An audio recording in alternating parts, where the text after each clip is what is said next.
look at the middle camera.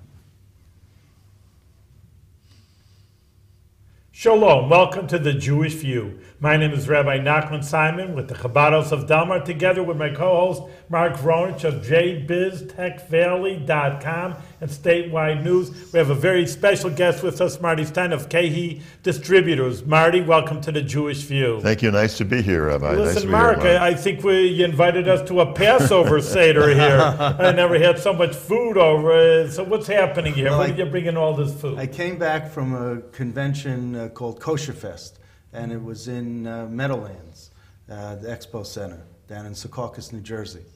And I'd been there once before, but this year I dove in with both feet. The first time was getting to know you. So anyhow, there were many winners of new products. And Marty Stein, Marty is a longtime Albany resident, and he's one of the judges for Kosherfest. And it's unusual that someone from a smaller community like this would be held in such high esteem to be a judge down in, with all the big machas, you might say, at Kosherfest. So, Marty, how did you get involved in being a judge for Kosherfest? My background has been in the kosher food industry all my life. My dad was one of the pioneers in the distribution of kosher food. He started out in 1932 selling an item called Goodman's Noodles from store to store in the Capital District, and it evolved into maintaining the kosher food supply to all the supermarket chains in the Northeast. And so I've been in it all my life. Wow. Kosher has really grown by leaps and bounds. Now, of course, I'm 29 years old, but you know, even in my lifetime, it was like that. You'd have gefilte fish and borscht.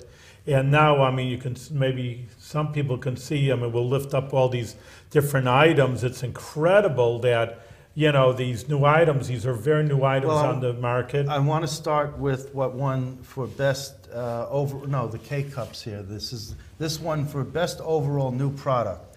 These single serve.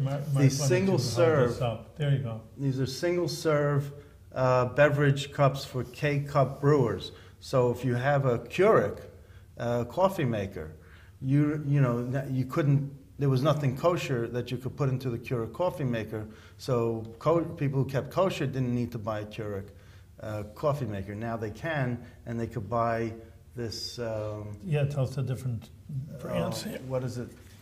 It's Colmar. Here you have hot chocolate. That's I could use some of that. And this is authentic chai or chai? Chai. Chai. I always say it's chai tea. It's like, you know. But this, who's the? Now you helped vote for this as the overall new product. Unique. It was very unique. Well, aside from that, it didn't exist in the kosher marketplace before. How is this unique in the sense that it satisfies the needs of those that are strictly kosher observers, and as you said before, they didn't have the opportunity before. So who's the producer? Who makes these? It's just Anderson. Is it? It's a manufacturer. I think it's Comark Sales, if I recall correctly. Quorum Industries. Yeah, Quorum Industries. But I didn't know, like, where would someone look for this? And I also think I spoke to the person from Price Chopper who was there, and I think this is going to be out in Price Chopper within about before the end of the year, is what I was told. So that was. I didn't taste it. I'm not a real coffee drinker, but I do like hot chocolate, so at least I got one sample of the hot chocolate. The best dessert or baked good is from Melissa's, and I did get some of Melissa's baked goods. So, and she's very proud of what she makes here. I had a little chat with the folks from Melissa's.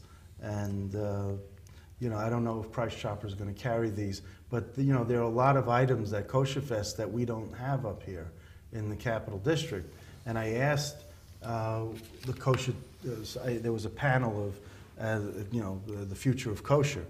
And I asked about and one of the people on panelists was Yaakov Yarmov, who was here in Albany with about Price Chopper 8-9 years ago. and he is now a big shot in Chicago and working in the Midwest for other larger... Super Value. Yeah, Super Value, Osco. Jewel Osco. Jewel Osco. And then he... so I was asking, I said, well, why can't you get it here in Albany, you know, certain products that we see out there? And he said, because it's a cost-benefit thing. You know, he says someone might order a product that comes 10 in a box, and they only may sell 2, and then they got to throw out the other 8, but they satisfy the customer, and it just costs a whole lot to satisfy that one customer. So he says it just doesn't pay to have all these products in a smaller community like we have here. And then he was talking about how a lot of people from the Albany area drive down to Muncie or New York City, and they buy their products there as they go to the Judaica stores and they go to the kosher restaurants there. They're also doing their shopping, food shopping there, because they happen to be down there already. So they can get the variety that they need in another community. I just think we should be having more here, because we have over 20,000 Jews here, and I don't know how many keep kosher, but if there was more available, you know, in terms of kosher products. Well, I think that from my perspective, of course, I'm not a distributor, you're a businessman, I'm a rabbi, but one of the things when you say, well, keep kosher, again, like I made fun, but in a way it's a little bit of truth in the olden days, and people still have that idea in their head, hey, I want to have more than a piece of gefilte fish for dinner. I want, you know, like you say, these nice coffees, even just this example. And I can't have it, you know, I have all the nice taste, you know, in any normal supermarket. And if I keep kosher, I don't want to be limited to just, like, again, borscht and gefilte fish. And the more that there's such a variety where really, except for, you know, you want a piece of ham, but anything else that you want, not you, of course. But just, I mean, you want any of these nice foods. I mean, these are incredible foods. Let me show some of these other ones. Well, I wanted to show this. This was the best new cheese or dairy product. Now, why would you... it's not... Oh. Yeah, that's it. Now it comes out well. Thank you. Why would this be the best new cheese or dairy product? You get a variety of 3 items in one package. Right. Satisfy every member of the household. Right. And originally most of the kosher cheese came in slices, like Munster slices or Swiss slices. So this is a little bit unique and different. In that it's a bar. It's a bar. A hunk of kosher cheese. And you can use it in making gift baskets if you're making a gift basket. I was going to say it's a nice little gift. It's not just a... But it's not Chalav Yisrael. No, this is. This is Chalav? It says that. Oh, it does. So just explain for our viewers, you're just using a term, Chalav Yisrael. There are regular kosher, and you would see like an OUD on many of the products, but Chalav Yisrael is for very, very strict, and that would be that the milk is, even at the time of milking, is supervised by a rabbi. So that's very strict. And, you know, listen, like I said, the kosher community is growing, the Orthodox community is growing. Anybody, I mean, in Albany watching us can go out to Muncie or New York City. And, you know, it's like Yaakov Yarmut, the business, I mean, it's business. No one's going to make this for their health. The more people that keep kosher, the more products, you know, they want, and, you know, they're going to make these products, as simple as that. Supply and demand. Huh? Yeah, we're in a capitalistic society. There's no one making this for a mitzvah or for their health. They're making it because more and more people, becoming more sophisticated consumers, and there are more and more kosher people. They're just we always talk about in a different show, but more and more the population's growing, people are having more kids, and then there is more Jewish people, like you're bemoaning, but 20,000 people should be keeping kosher, you know, that they want kosher products. And it's very interesting that there's even, you think, well, all right, you know, Orthodox Jews or traditional Jews keep kosher, but nowadays, when you have like scandals in China, the food isn't good, or it's pesticides, you know, there's so many pesticides. There's a lot of people in organic, And just people want good quality food. And you never hear of kosher meat being recalled. It's always the non-kosher meat that gets recalled. Well, it's just because it's a very high standard. The cow has to be a healthy cow. Well, you can't have... and that's why a lot of non-Jews buy kosher meat, because they know that it's going to be, even though more expensive, it'll be a quality Yeah, meat. no, I've been into the stores myself. Of course, I buy, and you can stand next to an Oriental person and find, and they're picking out the kosher, and so I just, excuse me, just I don't want to be a busybody, but I'd like to know why you're keeping kosher, why you're going kosher, and they're not Jewish, of course, and they say, well, for the same price or for good, I want good quality, so you have to throw that into the mix, not only Jewish people, but a lot of kosher. And then on top of that, you have the Muslim community, which is growing in the United States. Eat halal meat. Halal meats, but they want also gelatin. Things are made with gelatin. Like we have Gelatin has pig fat, has a pig fat, and and a lot of here's jam that they know. Hey, it's kosher. Right. It's not lined with gelatin. I'm not a food distributor, but they want to be sure there's no pig in it also. So therefore, that's what I'm saying. You add that into the mix. There's more Muslim people, more organic, more health conscious, more scandals and places with pesticides and, who knows what they're throwing into foods. And that's saying, I'm going to keep kosher because not only, of course, USDA, but of course, it passes the American, United States. Now to bring it home, Marty, you've always lived in a kosher home. You've always had a kosher home. You were brought up in an Orthodox home. And then became conservative. And then for 40 years you were a member of Haggadah Achim. Right. And now you're a member of Beth Emeth, but Right. you still have a kosher home. And I think that's really A lot of Reform observers keep kosher homes. And most people don't realize that. That's true. It's not unheard of to have a Reform family being, having a kosher home. Well, even then, even the people who don't, that it comes to the holidays and this will go into show these unique Well, I want to, because they won an award also. Really? Yeah, they did. But this thing around Passover time, these, people saying, well, for Passover, for sure, I got to keep kosher for the Seder. The best new giftware and or novelty product. There it is. That's the best new giftware and or novelty product right here. Right, I'll show Open you. it up. I'll open it up. It's a book. Yeah, that's it. I'll hide. It's the Haggadah. it's the Haggadah and Haggadah, and it's in Passover. English and Hebrew. We were slaves. We're not anymore. So that's and they have other and the same company is made other types of Haggadahs that are unique. And, Other formats. And here's another one. And this one here. What's this in the shape of? The chama, the good luck charm. The good luck charm? Okay, I didn't know we were into good luck charms in the Jewish religion. Okay. So anyway, we have, you can see how, Mark. Here we're talking about food. You can see how beautifully written this is and how it's appealing and how anyone would want to bring this to someone's house as a gift and to have the family read from something new and different. And, every story, it's basically the same, but they sort of make the words a little bit different. I just have a cute story that goes the other way, that a lot of times, like again, listen, we're an affluent society, and Jewish people have money, and they're saying, hey, I'll pay for something better. You pay for what you get for it. You want a Lexus, you're going to be paying for it. You want a nicer car.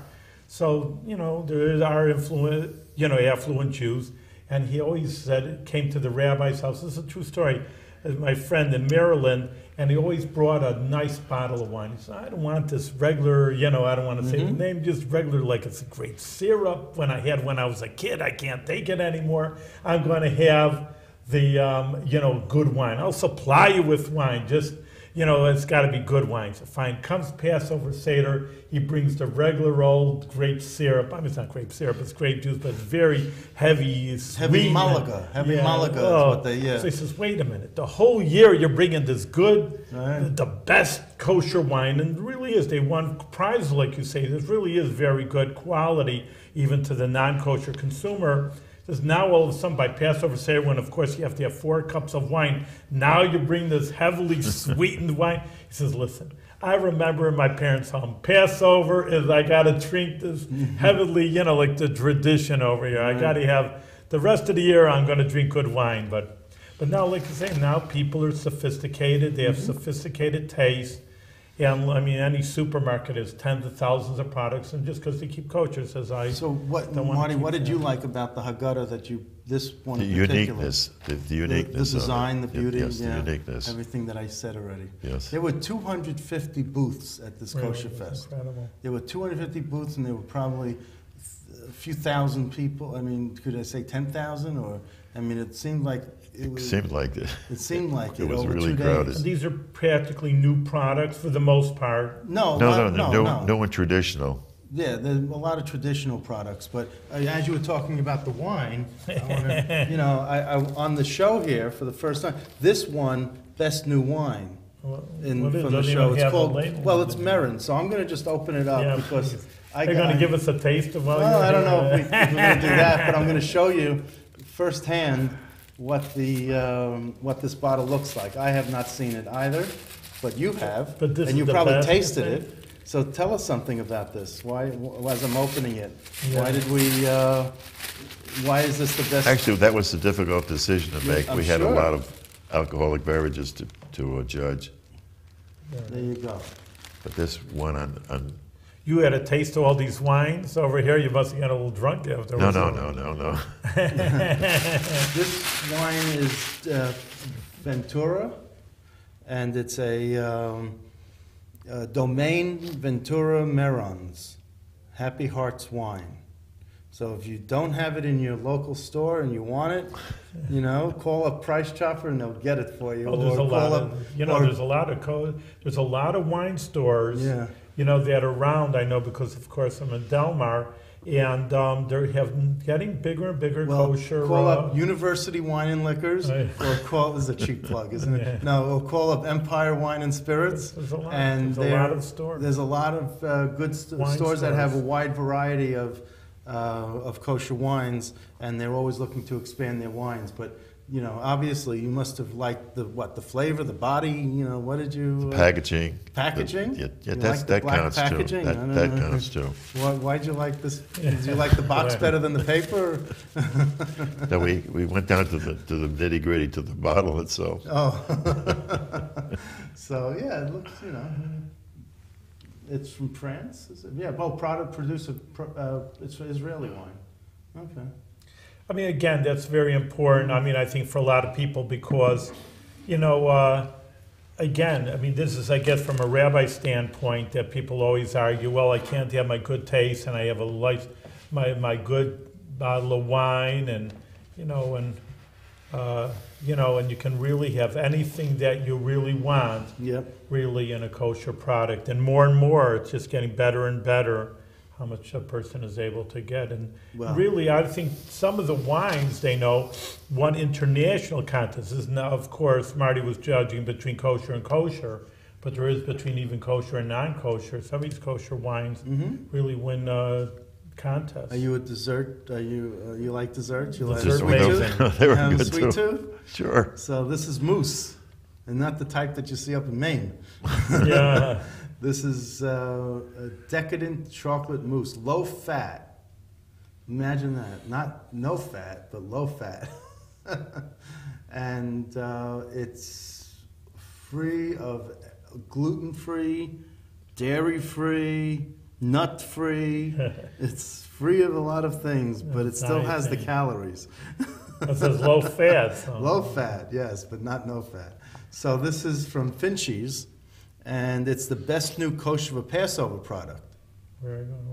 Very And this would be nice to offset the matzah. This is good. For dessert. Certainly would help.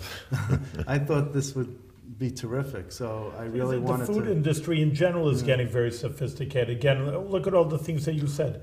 Low fat, people are concerned. Right. These are things that are Nut-free, selling. gluten-free, GMO, non-GMO, Organic. organic. Yeah, Yeah, these are all things people are really into making the food proper and good. And kosher is one of those. So that's what I'm saying. There's a high awareness of really good food and not just good taste, but healthy and, no Now you talk about pesticides. healthy, so I'm going to bring Oh, up the man. next one that I'll bring the box in for another show, but it's the best new pasta, rice, bean, or soup, and it's Mikey Mac.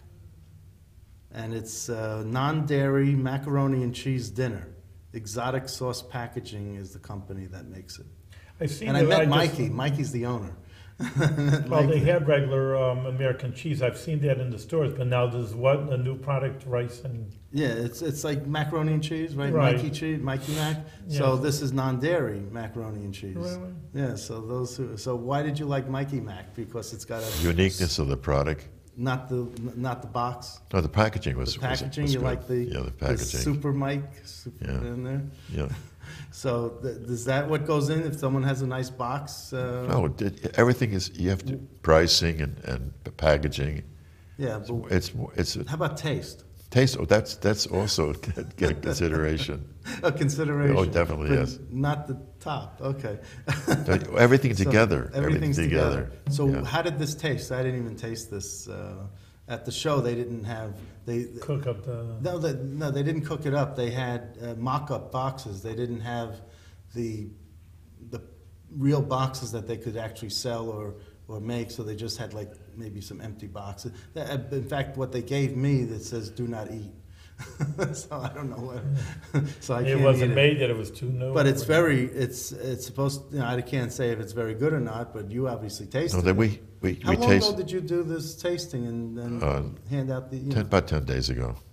Oh, so it was just earlier in October. Yeah, That you did this, and Right. you do this in New York City. New York City What are they? Where is it? A at store? the Jewish Community Centers, 76th and Amsterdam Avenue. Right across from Riverside Memorial Chapel. I didn't see that there. So I was just there for Monday, fortunately for a funeral, and I went into the JCC, and I actually walked around because I'm a Kohen. I can't go into a chapel, so I had to do something. So that was where it was at the JCC. It's been there for the last couple of years.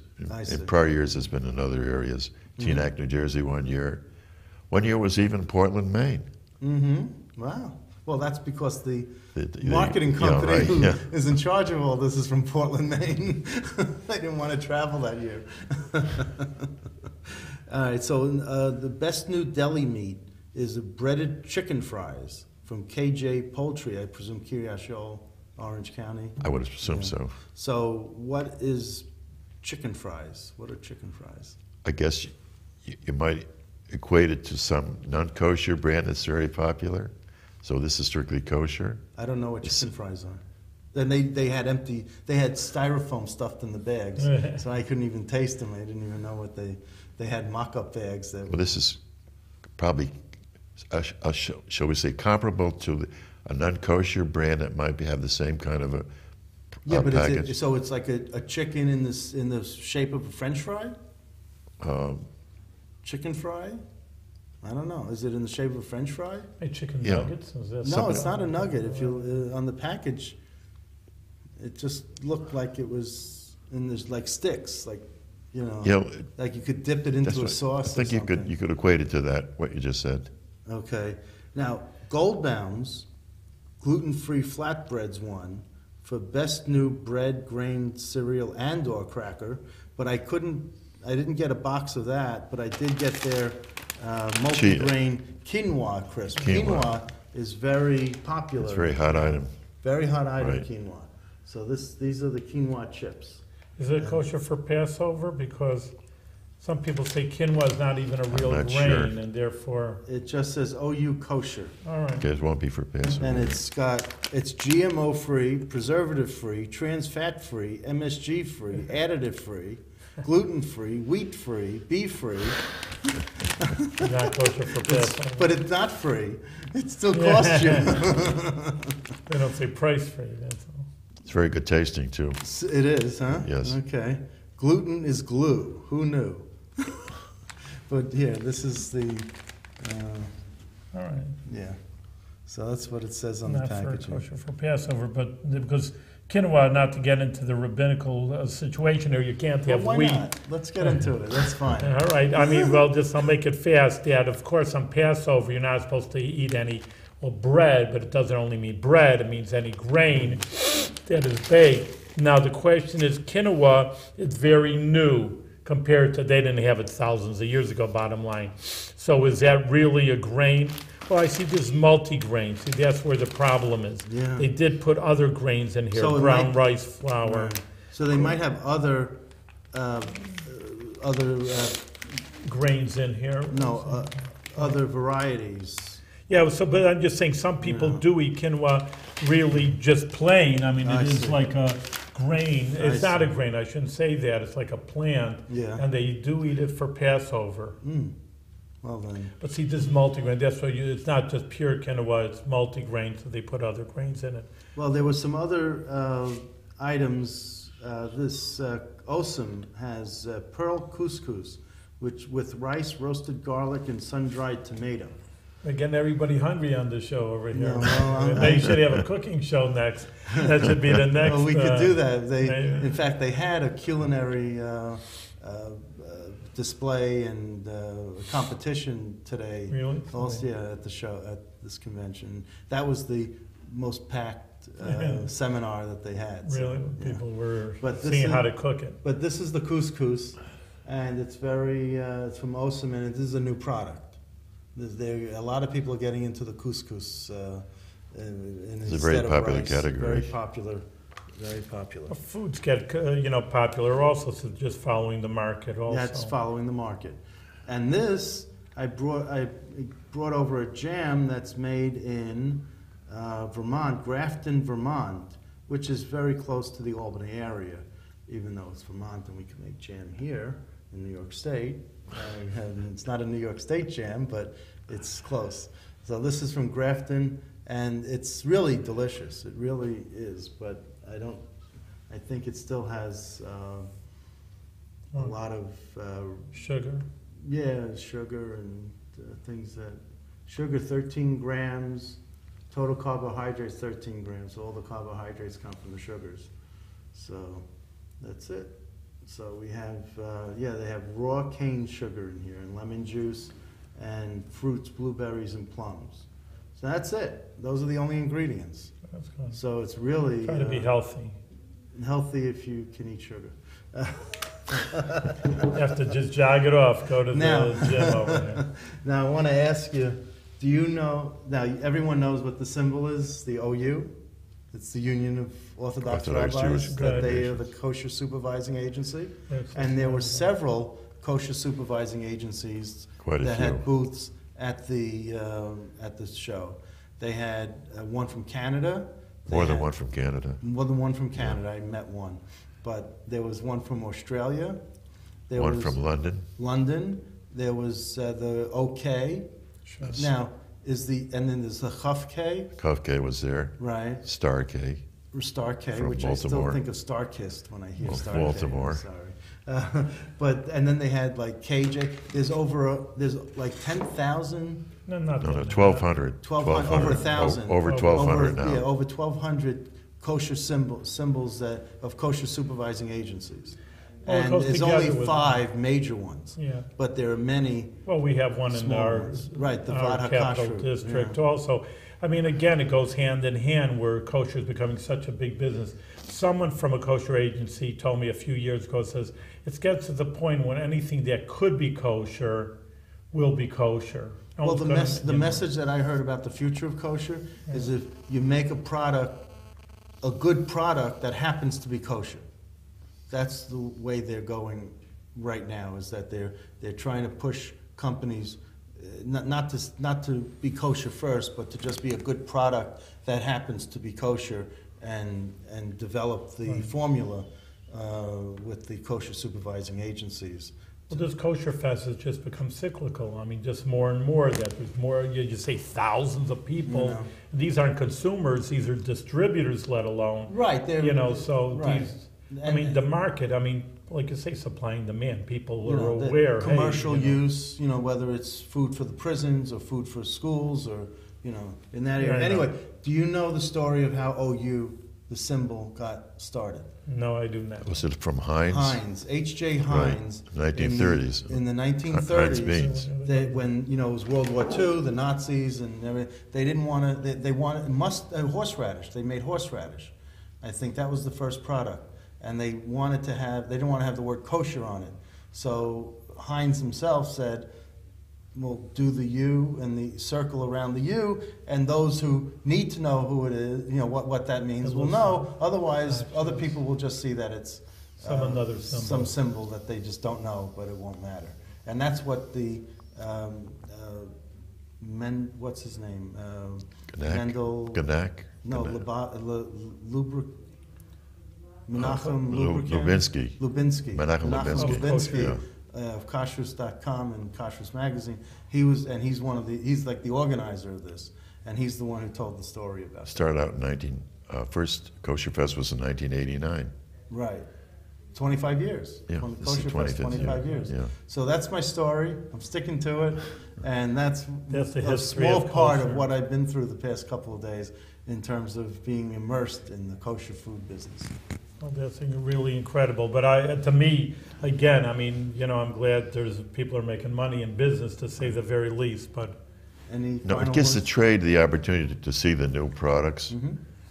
A lot of products for Passover we're exhibiting at the show, and it gives the manufacturers and vendors exposure on their products at going to market for the first time. That's great. Yeah, it does. We had one locally a couple of years ago. Mimic Cream. Yeah. Was a local product. I don't know what happened. Well, it's still around. Yeah. It's still around.